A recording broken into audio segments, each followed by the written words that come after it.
So today I found a story that's equal parts sad, equal parts terrifying, and equal parts stupid as well. But to be honest, that's like 90% of the stories I find on the internet. No trouble there. So based on what I read, the streamer's name was Yunjia. I hope I said that right. A TikToker and live streamer with over 300k followers. So she had a supporter, not in his 20s or his 30s, 50s. The man was in his 50s, giving out his retirement funds. I mean, it's already a red flag if someone's donating more than 100. This man donated $70,000 total. And get this, he went by a code name called Black Cat. This guy thought he was in a spy thriller novel or something. I cannot with these kind of weirdos. But anyways, he donated this money as if he thought he was getting, I don't know, health insurance or marriage benefits through Twitch donations or something. But yeah, he threw his entire net worth at the channel. And then he had the audacity to start acting controlling. Basically, he was trying to schedule her streams, demanding attention, me want attention, kitten, basically stuff like that, and also pretending to be her business partner. Yeah, he really thought he was some sort of Hollywood agent, and this is his magnus opus in a way. Now the question would be like, how did this man get control in this situation? And it wasn't just because of donations. The streamer, she basically wanted to become an actress, and she had like 300,000 followers on SNS, which is like the Korean social media over there. And well, the guy, Black Cat, his real name Cho, he was a well-known figure within the SNS industry. He was known for, he could make you big. And he introduced himself to her as a CEO of a big IT company. Remember that for later. He approached her under the pretense of a business partnership and said that he could promote her, increase her SNS followers, yada, yada, yada. And well, considering how much he donated, she trusted that, oh, this might be the big break. This seems official. The problem came is that when she was being forced to be controlled by him in these kind of like, schedule this, do that, that is when she got a bit suspicious because, well, she's doing all this and nothing's happening. It's just him getting more out of this relationship than her. So she was trying to break it off, and that is where it went from weird to horror movie levels of unhinged. Mr. Black Cat here can't really handle rejection, and apparently after donating 70k, you get the mental stability of a Jenga tower in an earthquake. He was found on CCTV footage kneeling and begging her not to cut the relationship, business partnership, whatever you want to call it. She said no, rightfully so. She did not want any more of this control freak in her life and said bye-bye. But suddenly, 30 minutes after her last broadcast, he followed up on her and strangled her. Her body was found in the mountains. And that's where things stopped being cringe and just straight up horrifying. Parasocial dynamics like this are a dime a dozen, and it keeps getting worse the more I read about it. And these people tend to forget streamers aren't characters in a dating sim. They're actual human beings. They're just providing entertainment. No one's putting a gun to your head to donate 70k. You could watch it for free. You don't have to donate money at all. Now, it's just this delusion of, if I throw money, I'm buying something. I'm like getting a share or something of ownership. It's like, oh, I donated $500. Now you have to like me. Brother, no, you did not pay to own like a slave. You paid to like support them to continue streaming. That's it. Nothing more, nothing less. But the worst part, remember how I said this guy is an IT CEO? He isn't. He's not even rich. He's in massive debt. He was only pretending to be an IT CEO while his house was literally being repoed on the same day that he murdered her. He was just LARPing as a millionaire simp, and while his life was crumbling like some NFT crypto coin investment. Even crazier, remember when I said his codename Black Cat. He thought he was in a spy novel, thriller, whatever. Yeah, the guy really thought he was some sort of James Bond thing, because when the police were tracking him down, he was trying to throw them off by doing multiple stops in his car, like as if it was gonna actually be this 200 IQ genius move to stop the cops off his trail. No, it was just like the dumbest true crime documentary ever. He was caught. He was confessed to the crime. They found the body.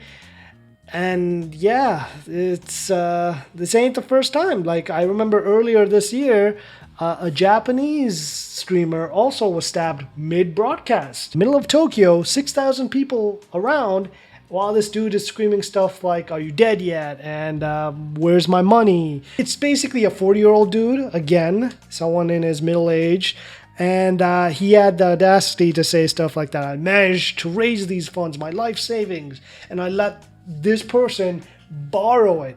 And since they didn't pay it back, I decided to attack them." Yeah, very sound logic there, my dude. But like 100% of your brain being used there. It boggles the mind how this parasocial relationships are very increasing rapidly and should be blocked, to be honest. If you get a donation that's really out there, I don't care if it's Mr. Beast himself, you really should like refund that money and block. I get it.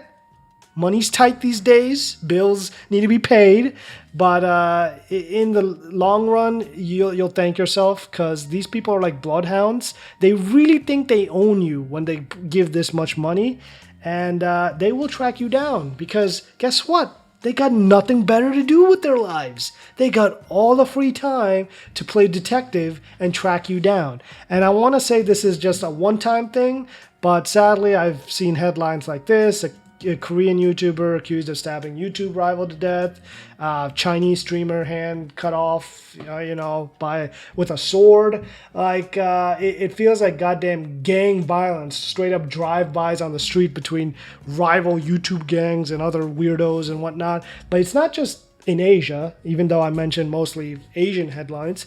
It happens in America too. If I remember correctly, there was like a pop singer. This had nothing to do with YouTube or Twitch. And, well, she was sadly murdered in a fan signing. The dude was unhinged. He straight up thought he was taking her to heaven where they'll get married or some garbage like that. The matter is, this parasocial thing isn't new. You could go all the way back to 80s and 70s and hear about strange, bizarre fans that tracked their celebrity crushes and whatnot and straight up just murdered them. And honestly, this needs to be said. Donating money does not make you a part of someone's life or you owning them in a way. Whether it's $5 or $70K, the only thing you get is just entertainment and the fact that you're supporting the streamer to keep going. That's all right. Don't get this unhealthy obsession that somehow you're tight with them, these people are treating streamers like emotional vending machines, and you never want to do that with anyone. You don't want to completely attach yourself and be dependent on another person, because, well, they're human beings. They're not going to always be there for you, especially in the context of, streamers and celebrities, because your loved ones, family, friends, romantic partners, they're actually there for you, yeah? But these guys, they don't know you exist. They don't know your name, your favorite color. You gotta have a backbone yourself and stay on it. Because for people like this, when the fantasy breaks, they snap. They never saw these people as people. They just saw them as characters like in Persona or something that, I gotta up the friendship points and I'll get the new event or something, interaction with them or so whatnot.